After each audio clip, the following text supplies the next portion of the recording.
Hi, this is Tina with Serendipity. I'm going to show you how I make sun catchers from slumped glass. Now, I start with I have a mold here that I got from a glass supply place, and I have added 3 coats of what is called Primo Primer. I've just got it in this container here, but it comes dry as a powder and you mix it up and then you brush it on to your mold, let it dry, brush another layer, let it dry, do 3 layers. So I've got 3 layers coated, it's dry, it's ready. The Primo Primer keeps it from sticking to the mold. And the next thing I'm going to do is add some recycled glass that I have salvaged from a broken glass desktop, which I then cut into these pieces that will fit into the mold. So the next step is to place the glass into the mold, and for this I wear gloves. These are cotton gloves, just plain old garden work gloves, and I do this because I don't want my fingerprints or the oil to get onto the glass because that can cause discoloration and problems with the glass. This piece I also don't want to handle with my fingers, like I said. You don't want to clean it with Windex or anything like that because that causes a chemical reaction as well. So just soap and water and a clean, soft rag to get as much off the glass as you can so that it's nice and clean when you put it into the mold. Alright, that looks good. I will say that there is a scratch on this glass. It's used glass. It sort of adds to the character. I'm going to be gluing other pieces onto this as well. But you can see that I'm going to just place this right into the mold like that so it fits neatly on top and it won't stick because I've coated it. And the next thing to do is to put it into the kiln. And we'll have it at a slumping temperature. I have a piece of wire that I cut. It's copper wire. It's actually recycled electrician's wire, so I'm not really sure what gauge this is. It's thick. And this is going to be the stem of one of the leaves on the plate. So I shaped that with a little curl at the end. And now you don't have to hammer it, but it makes gluing easier if you hammer it flat. So I'm going to do that.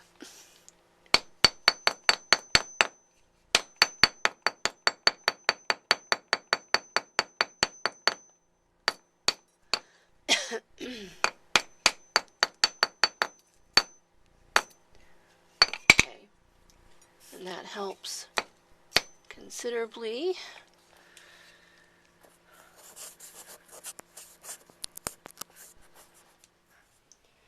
Okay, so underneath my plate I have a pattern I drew of, it's a pennant style leaf, and you can see it's just done in marker, and I lay that underneath. I've got my wire down, and I've picked out from recycled glass that I have tumbled, glass that comes close to the shape, but it's not exactly the shape. If you want to shape it, you can use a glass grinder. So the next thing I do is I just use E6000 glue, and I glue down my glass, and I'm going to use super glue on the leaf base, and flattening that copper helps considerably. It makes it easier to glue down. You can also use E6000 glue instead of super glue, but it can actually make it a little gooier looking and not as neat. So I'm just going to go ahead and put super glue on this. Try not to get it on my hands. Okay.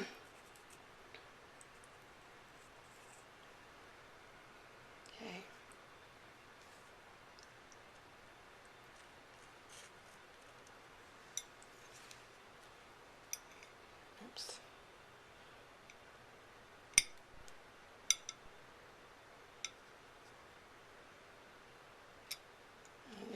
of it.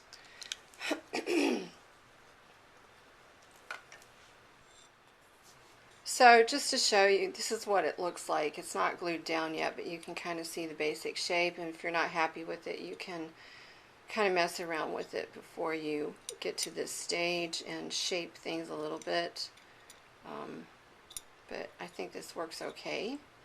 And my glass doesn't match exactly, but it's mostly olive toned glass that I'm using, so I think this one should be flipped. Okay, so now I'm just going to glue on the pieces.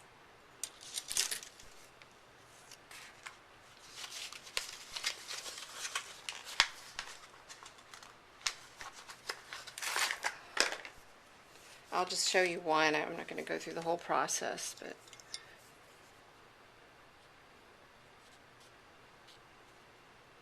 let's see. And my glass isn't exactly flat, so I have to put it on the places I know are going to hit the glass. So.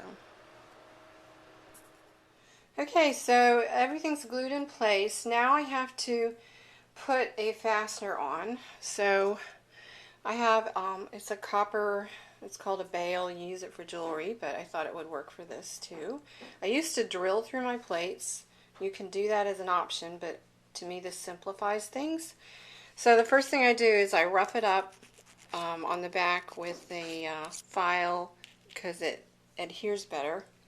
And I'm using a special kind of glue. The glue is a glass glue. It's called Triolese, I think.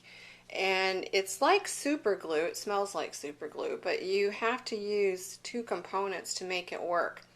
And you put one component on one thing that you're going to glue and the other component on the other to make it work. And then when you put them together, they're very strong. So I am first going to measure the middle of my plate. It measured about a little over 7 inches wide, so I'm going to have to adjust. But so the middle of that, if you take 3.5 times 3.5, that would get you 7. So I'm going to go over just a little bit over 3.5 and mark with a marker, so I know where my bail is going to go. And then I'm going to take the glue in the bottle and put glue on the back. Squeeze that out a little. And then I'm going to take, this comes with a really stiff applicator. I wish it was a little softer. Then I'm going to put this glue on the back side where I want the bail to, and I'm just going to put that on there.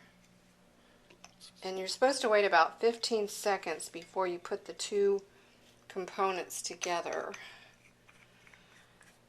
And I always tape it so it'll hold. So I'm tearing off a piece of masking tape here. I don't know if you can see that. And it's probably been about 15 seconds, so I'm going to glue this on.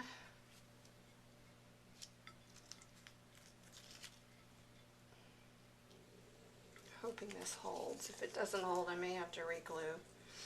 But it's very sturdy once it does. So I'm just going to put that tape on and hold it in place. Make sure it's straight and wait for it to dry. And then I'll show you the finished product. One thing I will say as we're waiting for this to dry is when the glue dries, you might want to take like a razor blade or an X-Acto knife and cut around where there's extra glue showing, just to get the extra glue off. The neater you can be at the beginning, the better, the less work there is for you in the end. Just to show you the finished piece, this is what it looks like, and I think it turned out nice. This is Teena with Serendipity.